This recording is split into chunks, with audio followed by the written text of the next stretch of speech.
Alright, I'm going to be honest with you right now. That game last night had everything. Momentum swings, defensive gems, bullpen drama, and ultimately a result that's going to sting for a few days.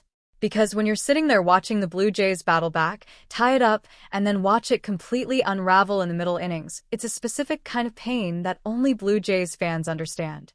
And if you stayed till the final out, you know exactly what I'm talking about.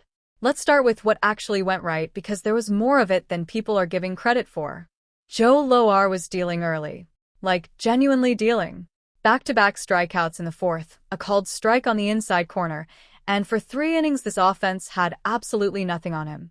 Scoreless through 3 against a Diamondbacks lineup that has been swinging the bat well all season. That's not nothing.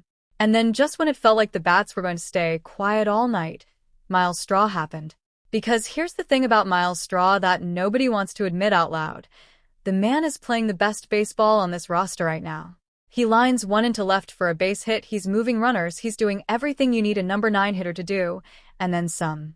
And then Jesus Sanchez follows it up with a well-struck ball into right, Straw comes flying around to third, and suddenly you have first and third with 1 out, and a chance to actually blow this thing open. And what does this offense do in that moment? They bunt. Twice. Back to back. And yeah, they get a run home. Yeah, it works. But I was shocked the first time and genuinely stunned the second time. You have first and third with 1 out in a tie game, and the answer is bunt twice and strand everybody? That's the offense summed up in 1 inning right there. But hey, they got on the board. 1-0 Blue Jays, and for a minute it felt like maybe, just maybe, Lowour was going to be enough. And then the Diamondbacks woke up and reminded everyone why they're one of the more dangerous lineups in the National League.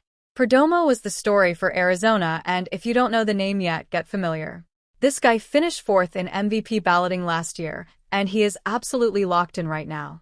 He gets a ground rule double when the ball bounces up and over the wall into the bullpen, which, by the way, the roof was open at Chase Field tonight, and that twilight situation was genuinely affecting both outfields all game long. And then there's a pickoff attempt that gets into center, and suddenly he's at third with less than 2 outs, and the momentum has completely shifted. That's the kind of sequence that changes games, and it changed this one. And then it was Marte. Sell Marte, who hits a screamer into left center that found grass, and Barroza comes in to score, and just like that it's 3-1 Arizona, and the Blue Jays are chasing again. Then another hit up the middle, Marte around third, scores standing up, and it's 5-2. 1 inning. 1 inning undid everything Lowour had built. That's the baseball version of a gut punch, and this team took it clean. Now here's what I need to talk about, because it's not getting enough attention. Vladdy Guerrero at first base was exceptional for most of this game. Like, there was a play in the early innings where he took a base hit away from Marte, backhanded diving stop absolutely robbed him, and then later he's making tricky hop plays, turning one hoppers cleanly, and at one point made an absolutely insane leaping catch in foul territory to end an inning. That play alone should be on every highlight reel tonight. The guy is quietly becoming one of the better defensive first basemen in this league, and nobody is saying it loud enough. But then it happened. And if you were watching, you felt it immediately.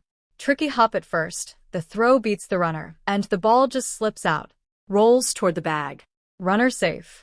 Diamondbacks score.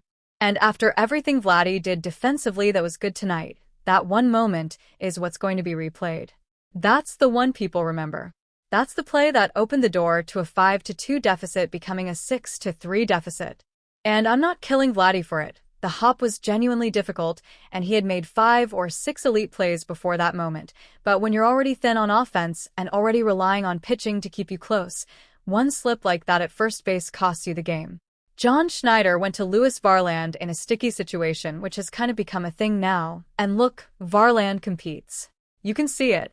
But the Diamondbacks had figured out the approach by then, and they were sitting fastball, getting their pitch, and doing damage.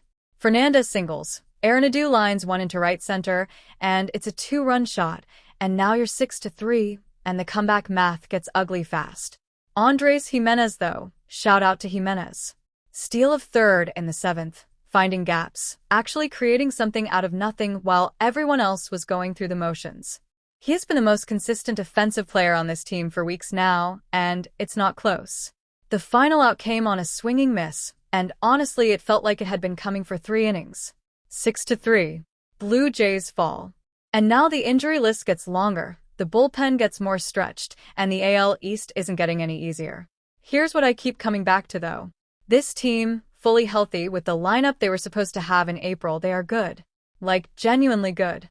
Springer coming back changes things. Kirk coming back changes things. But you can't keep putting future health on layaway while the losses stack up now. You have to win games with what you have. Comment below. What did you see tonight that gives you hope or kills it completely? Let me know.